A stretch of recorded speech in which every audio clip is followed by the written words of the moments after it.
question that assumption. Are we really safe inside of these organizations? Because can I tell you where you can't get fired? When you work for yourself. Can I tell you where you can't be at the mercy of unilateral overnight decision making that just wipes out something that you have been working on for years? When you are the one who decides what you work on.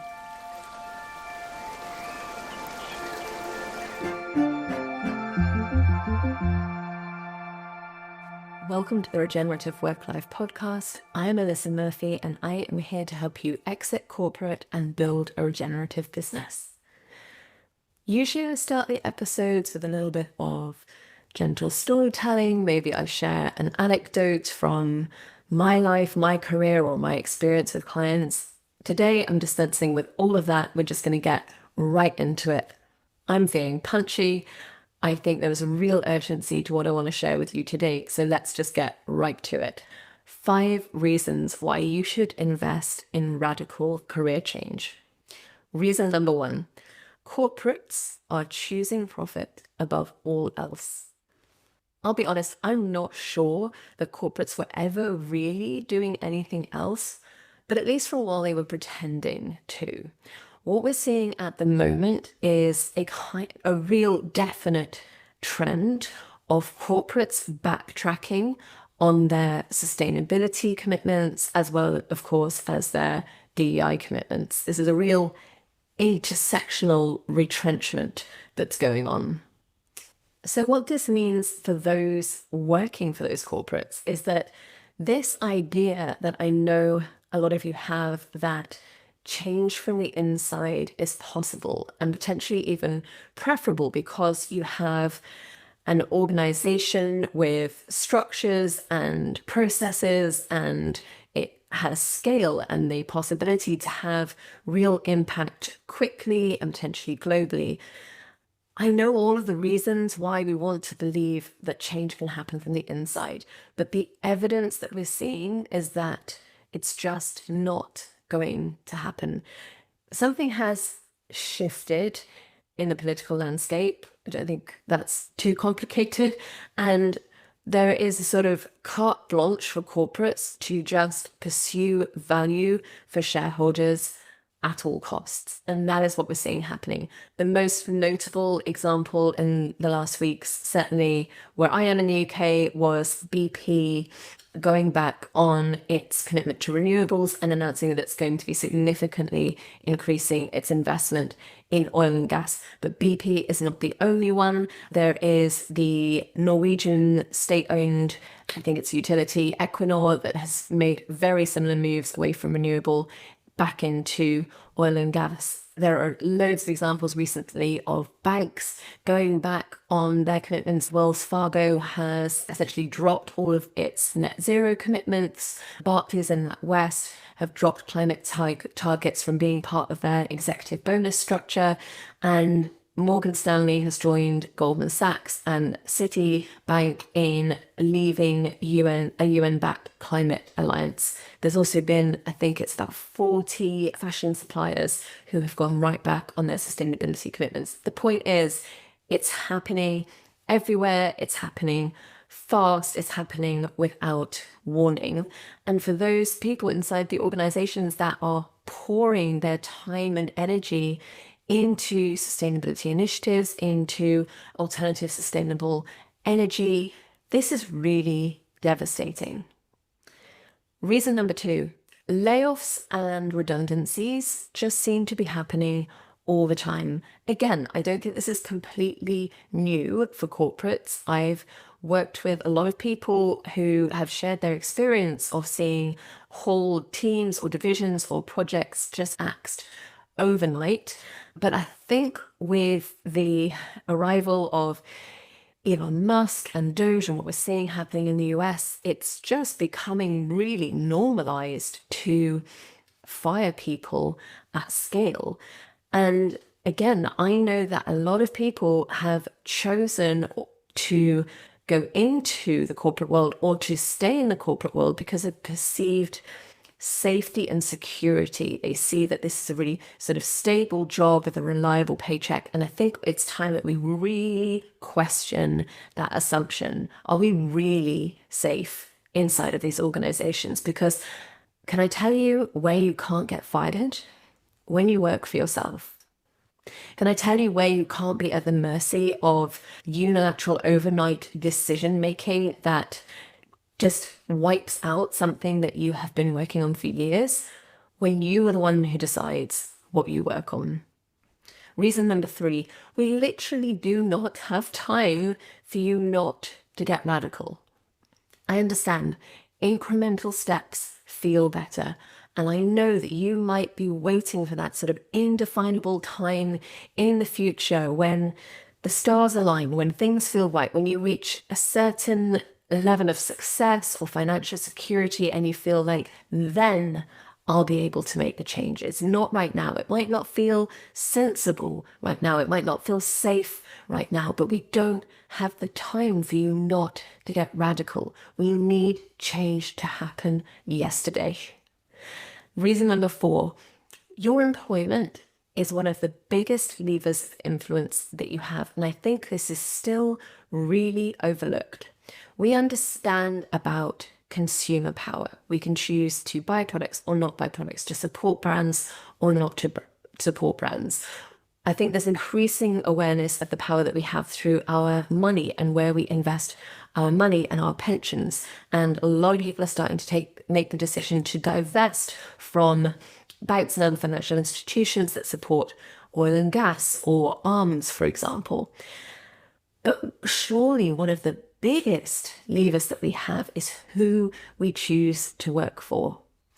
These extractive corporations cannot continue these practices, cannot continue to be part of exploitive capitalism if people don't choose to work for them. And the reality is not everybody has that choice. I talked about that at length last week in episode 27.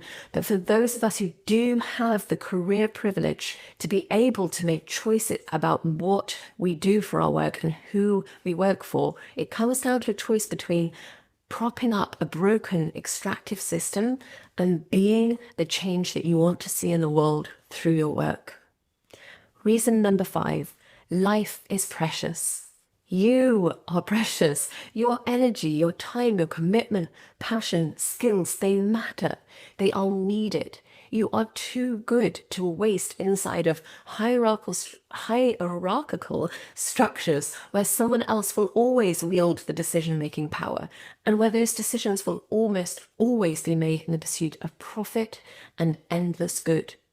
Take all of those wonderful ingredients that make you the incredible human that you are, the person who got to where you are today, and put them towards purpose. Put them towards making real change happen in the world. Make a meaningful contribution through your work.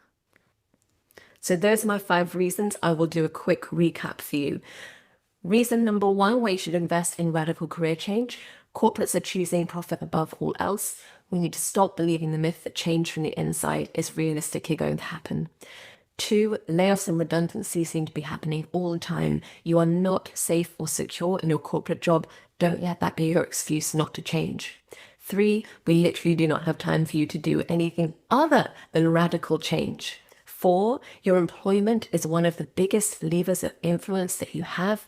Use it.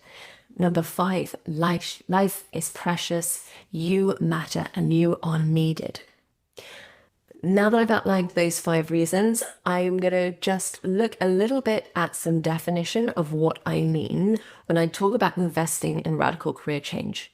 First of all, what do I mean by invest? First of all, invest some of that corporate capital that you've been enjoying into taking a risk and starting something new. At least for the short term, exiting from corporate and creating a regenerative business is going to mean a reduction in earnings. Corporate salaries are generous for a reason. It keeps you locked into the system. Can you be willing to be less comfortable for a while? Can you choose to sacrifice some of that income for everything you and the life around you stand to gain by you choosing a regenerative path. Invest your time and energy. You don't have to exit corporate tomorrow, even given the urgency that I've talked about, because your corporate job can be the easiest and most efficient way of funding your regenerative initiative. Whether you're thinking a major new career path, a life-giving freelance offer, or a full-blown regenerative business. But what you must invest starting today is your time and energy. This cannot come to life as a half-formed idea that's lurking somewhere at the back of your brain. You need to be willing to take it seriously. You need to put in the hours, take risks, get messy, put yourself out there. Invest in coaching. Exiting corporate in a way that feels empowered. Having the courage to pursue your forgotten dreams and build your own business, and to do all of that in a whole new way that supports your life and the life all around you. This is not easy work. It's going to require the very best of who you are. It's going to need incredible support for your nervous system. It's going to take you to places that you have never been before, way outside of your comfort zone and current skill set. A coach is there to believe in you even more than you believe in yourself, to hold you accountable, to help you access the wisdom and depths inside of you. That is what I do for my clients, and it is worth every penny of your investment. What do I mean by radical? I'm really grateful for the chance actually to be really clear about this, because sometimes people come to me with a misunderstanding of what I'm here to offer. I have very little interest in looking at or refining your CV. I am not here to help you assess opportunities in the job market, and I don't want to help you get a slightly better job than the one you already have. These are the tools of incremental change, and they do nothing to shift the systemic problems that we're dealing with. They do nothing really to give you radically different experience inside of your work life. I am here to help you create radical change. That means creating a career for yourself that is unrecognizable compared to the restrictions and demands of the jobs that you've had before. That means ways of working that prioritize joy and meaning and cycles and balance. Work that recognizes our humanity and our nature. That means creating offers and businesses where there is very little precedent for you to draw from. Taking those seeds of passion in your heart and turning them into viable realities. Ultimately, radical also means playing a role in dismantling the system that you sit inside of right now. But even more radically, doing that joyfully, humanely, and in community. I hope I've given you some real food for thought today. Whatever might be coming up for you as you listen, whether that's a feeling of freedom right through to fear and frustration, I am here for it. I want to know. You can email me at Alisa, A-L-I-S-A, at regenerativeworklife.com, and I would love to start a conversation with you. Thanks for listening. Listen again if you need to. Then let's get to regenerative work. Thank you for listening to the Regenerative Worklife podcast. It's time to put what you learnt today into practice. Remember, you were called to this work for good reason. Nature needs each and every one of us, and you can do this. If today's episode has been helpful, please take the time to share it with someone who needs a little guidance in stepping out of corporate and into regenerative. Learn more about how I can help you find your vision for a work life filled with purpose, impact, and joy at regenerativeworklife.com, and connect with me on LinkedIn. Just search Alisa Murphy. I'll see you back here soon for the next episode.